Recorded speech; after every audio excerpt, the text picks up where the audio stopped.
Hello, ladies and gentlemen. I am Sylphin. Welcome to the channel where we are all about being positive and about non-toxic gaming. This is part 2 of our version 45 patch note review video, and we are looking at the cards.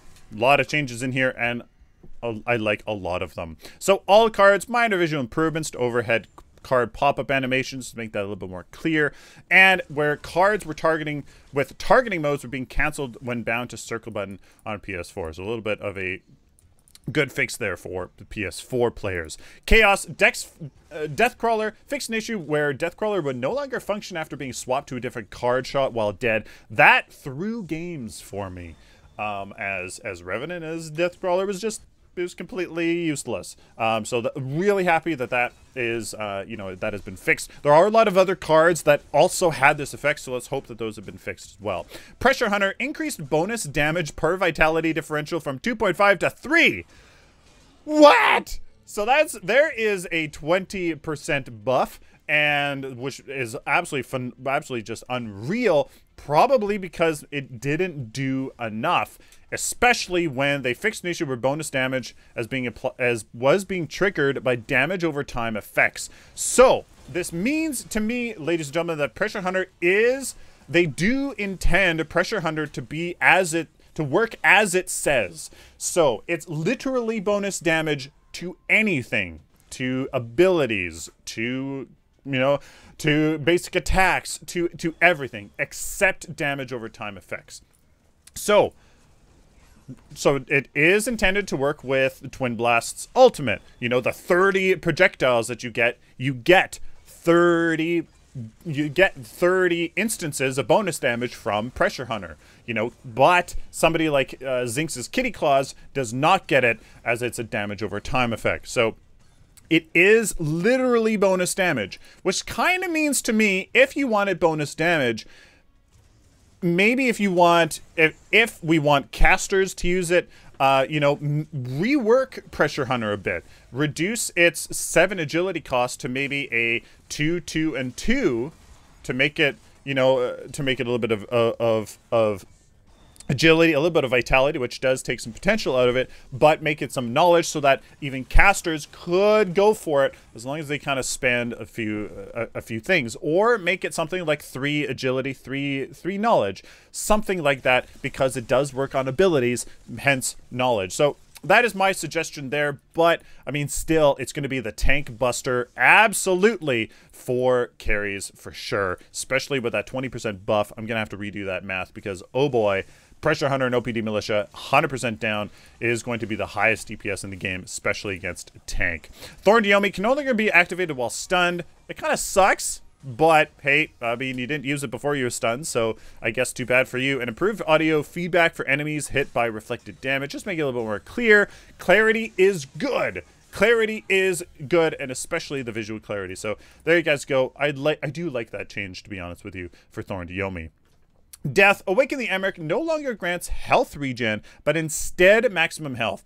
I kind of felt like the only reason why health regen was in there was for somebody like Phase, but that's kind of been out. So health regen, especially in the late game on a super late game card, a 12 cost card like Awaken the Emmerich, it's kind of irrelevant. So now 240 max health makes it much more impactful, and especially is a great card on a Death caster deck, because you could be down an inhibitor, and use Awaken the Emmerich to really help your team come back, especially with 3 inhibitors down. If you have 3 waves on your core and you use Awaken the Emmerich, the enemy can't push that back. They have to go back and deal with those waves. Grinning Spectre fixed an issue where Grinning Spectre could previously be intercepted by non-targeted enemies, causing both enemies to be executed. That's pretty hilarious, but that is a good bug to fix. Nuke Blood Mutant fixed an issue where Sarat's Heaven Fury would not proc the passive.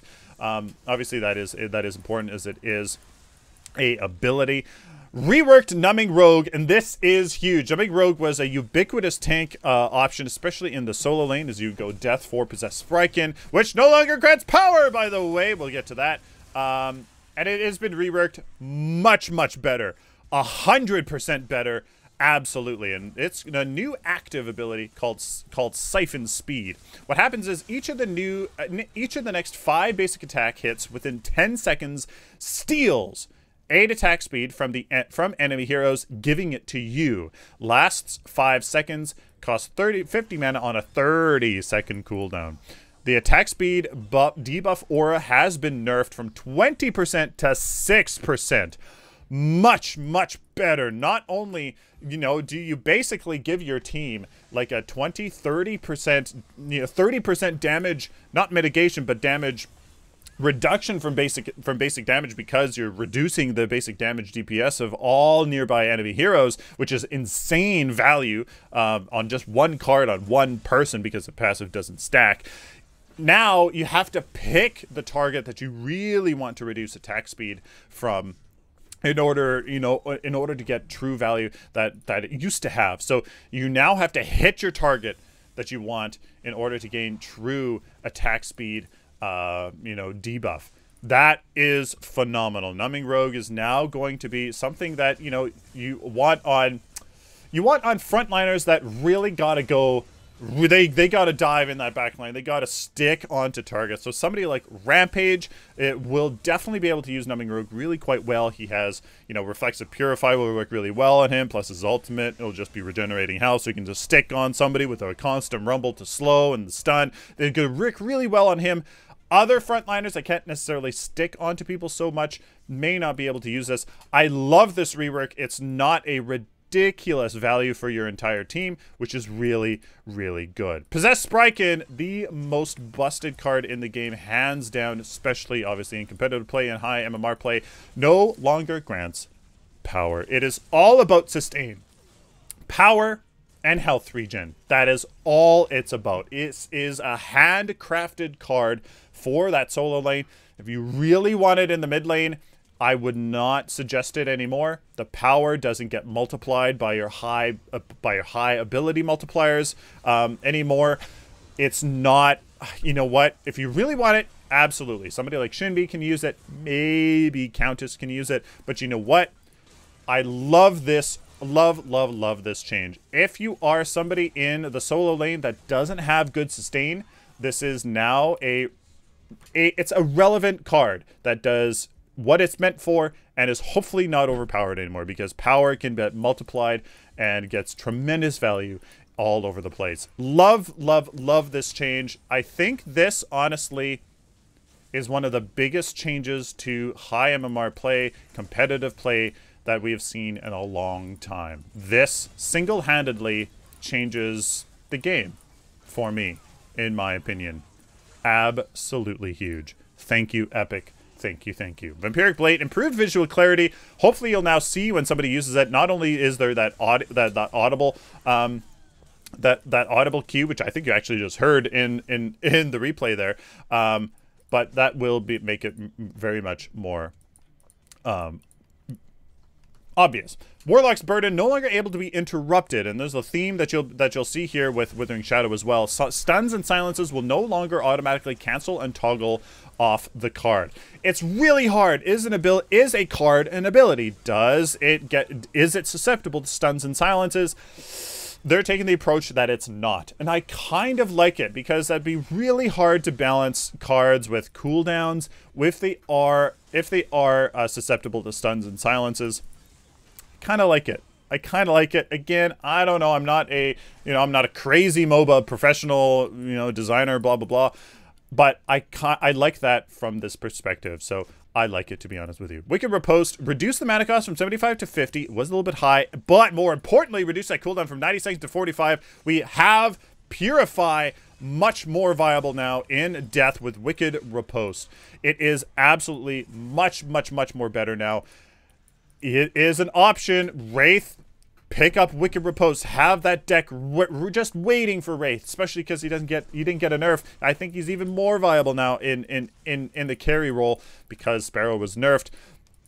You know what? Get it. Withering Shadow, no longer able to be interrupted. Stuns and silences will no longer automatically cancel and toggle off the card. Again, much needed.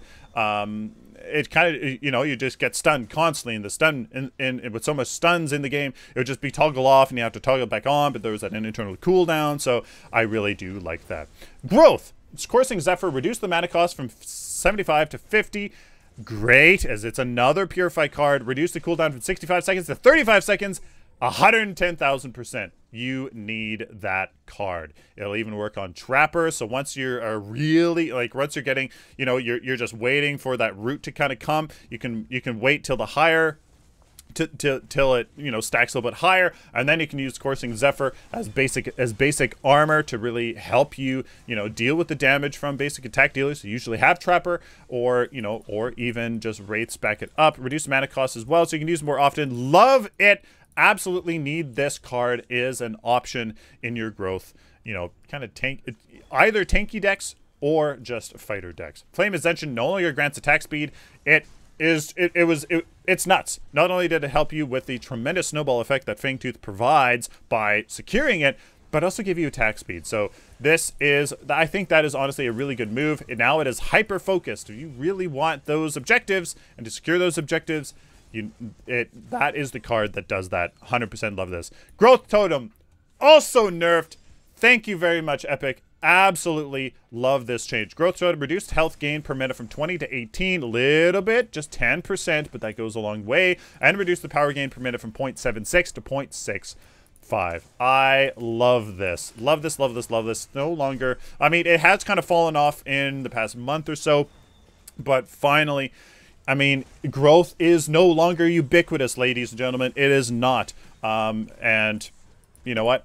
I love it. Absolutely love it. Pack Leader, increased power from 8 to 9, reduced cooldown 50 seconds to 40 seconds. People underestimate Pack Leader. It's a great growth card that helps you curve into OPD. I think it's underestimated. The damage from minions in the early game is tremendous.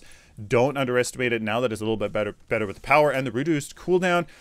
Don't underestimate Pack Leader. Pensive Shaman, increase the health regen per mana restored from 20 to 25 and increase the mana regen from 84 to 100. It's the true sustain card for, you know, in the growth affinity for usually a lot of supports. It's really good, guys, and good to see that. Trapper, reduce the slow percentage per hit from 5 to 4. That is huge, ladies and gentlemen. That is huge. That's a 20% nerf, and that will absolutely add up. So it no longer provides a max stacks almost 50% slow. Now it's almost at 40%, and then it obviously roots you. But reduce the attack speed from 32 to 30. It has the most attack speed of any card as far as I know and can think of at this moment. So that is absolutely huge. Trapper, it was absolutely ridiculous. If all you needed for your carry was to deal damage and slow people, boom. I mean, Trapper, really, really good to see that. Absolutely needed a nerf. It was just absolutely bonkers. Unbroken Spirit has also been reworked, and I want to do the math and kind of reflect on this a little bit more. So subscribe, but also just stay up to date with stuff like that. The passive has been changed. Heal for 3% max health every 0.5 seconds while affected by hard crowd control.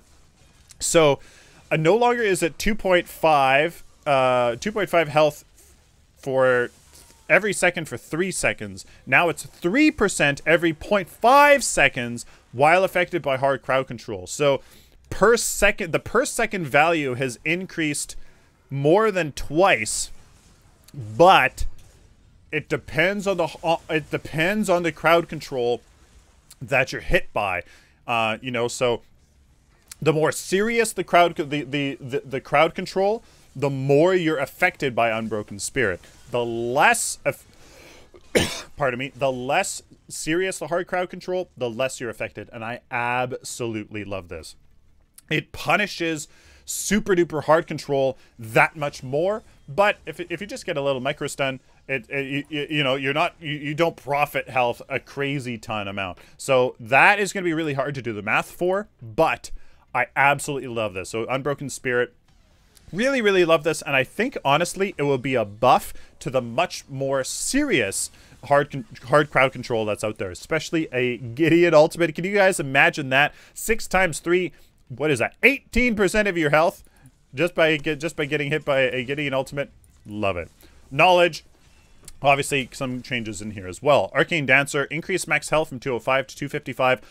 100% absolutely a underestimated card, guys. Arcane Dancer, 85% ability damage mitigation, now giving you 50 more health. Don't underestimate it. Knowledge, you know, knowledge as a tank, knowledge as a melee support, knowledge as a frontline offlane, like, don't underestimate it. It's phenomenal. Black Ice Routine, which was the card I was trying to think of in the previous video, increase the max health from 240 to 270. Give that a little bit of a buff there. Cryo Agent fixed an issue where it would activate twice if blocked by Greystone's deflect ability. It's quite interesting, where it would occasionally have an incorrect cooldown. It's not working with Drungo's Rad Rounds abilities. I'm not configuring when Seraph dealt damage with Heaven's Fury. Like it, just make it more, you know, make it do more when it's supposed to. Echelon Soldier, increased power from 12 to 15. A really underutilized card. Really hilarious to see it utilized well. It's a really niche card, so maybe it's good to see a little bit of buff there. Mataflow Acolyte, huge change that absolutely makes it worthy of a math video. Increase the power gain per intellect point, doubled from 0.5 to 1%. That is absolutely huge, and we're gonna have to do some mana for that, or some math for that, because, you know, I think it's back. That was a big problem with Mataflow Acolyte. It didn't give you enough either right now or in the late game. And I think it's back, ladies and gentlemen. If you want to go the late game, he's super damage, super poke, super mana caster, this is the card. OPD Militia is really strong. No longer deals bonus damage if the basic attack is blocked. It's something like Terra's counter guard ability, which is obviously really good. Fixed an OPD where it was not working correctly with Steel's Shield Bash or Drongo's Old Rusty if they were on cooldown. I don't think it should work on Steel's Shield Bash. It's not a basic attack. And Drongo's Old Rusty is not a basic attack, so I'm not sure where that's coming from. But now works with Grex's Double Pain and starts Heaven Fury. I agree with Heaven's Fury because it's a basic... You're basic attacking people. It's just... The wording is really funny.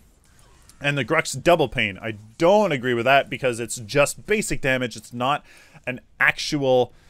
a basic attack. Unless it's meant to... Unless it's literally an ability where he just double... Where he basic attacks twice, just at the same time.